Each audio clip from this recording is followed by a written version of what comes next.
என்ன பண்ற? அவல் பண்ண போறேன். அவளா? காரமா இனிப்பா? காரம். காரமா? சூப்பரா இருக்கும். சரி, செய்யலாமா? அவல் பண்ணலாமா? சரி. எண்ணெய் ஊத்திட்டியா? எண்ணெய் ஊற்றிருக்கேன். சரி. எண்ணெய் காஞ்சிருச்சு. காஞ்ச பிறகு கொஞ்சம் ஜீரகம் போடணும். சரி.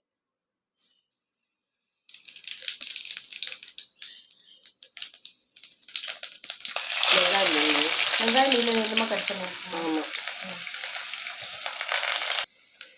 வெங்காயம் போட்டாச்சு. அப்புறம் என்ன போடுவேன்? பச்சை மிளகா போடணும். சரி.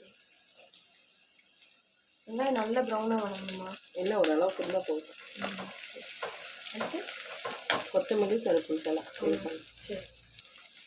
கொத்தமல்லி கருவேப்பிலை தழை போட்டாச்சு. சரி, கொஞ்ச நேரம் வணங்கட்டுமா? உருளைக்கிழங்கு போடணும். குட்டி குட்டியாக வச்சுட்டு கட் பண்ணி வச்சுக்கலாம்.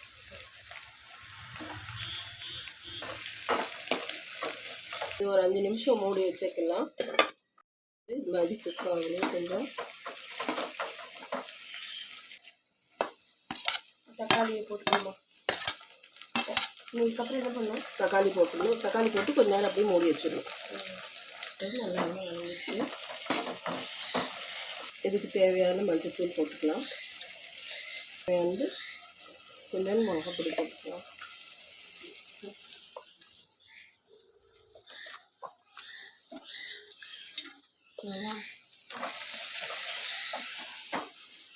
வந்துருச்சு இந்த மசாலா.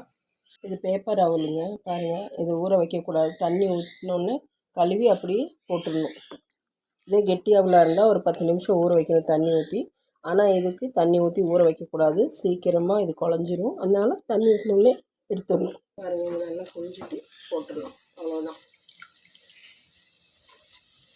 அதே கலதியாச்சு. இதுக்குள்ளே ஒரு அரைவாசி எலுமிச்சம்பழம் புழிஞ்சிடலாம். இது மாதிரி ஒரு கலரிட்டு நம்ம சாப்பிட வேண்டியதுதான். சூப்பரான சுட சுட அவல் ரெடி.